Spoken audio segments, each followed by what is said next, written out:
This is the most obvious reason and thing that I forgot to say in my other video about why Issa may not F with Amanda like that.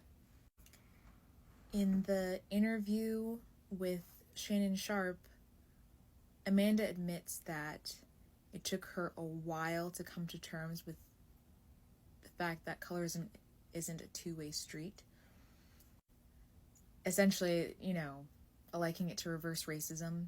She was kind of doing a bit of the whole thing of, we're all the same. And this is an issue, I think, based on insecurity for a lot of light-skinned, mixed, ethnically ambiguous Black people, where they still want to lay claim to the oppression that they've experienced from white people.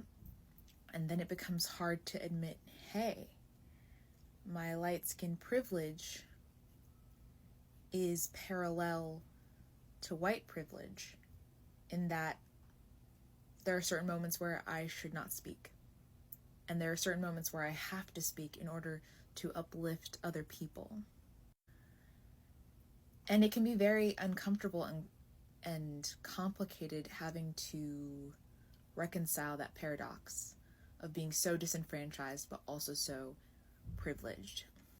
I put privileged in air quotes just because I don't like the term privileged, and someone implied that, that's because I don't want to acknowledge my own privilege, and that's not the case at all. If anything, I just am very particular about certain word usage.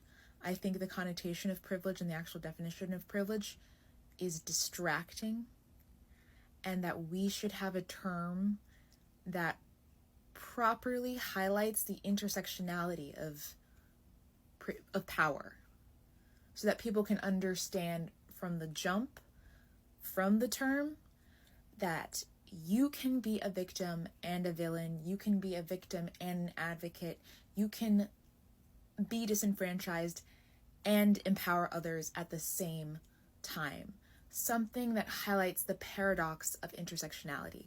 And I think the word privilege confuses and distracts people. So then light-skinned Black people are confused and distracted. They're like, what privilege? I'm getting all this racism because perhaps they're in a predominantly white area where they're the only Black person. So they are the dark-skinned person in that context. Because it's all relative.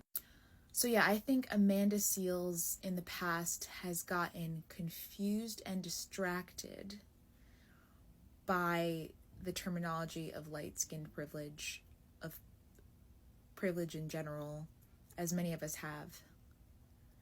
And it took her a minute to understand that though I am not in the same position of power as white people, there are parallels within my life that place me in a position to understand the complexities of a white person.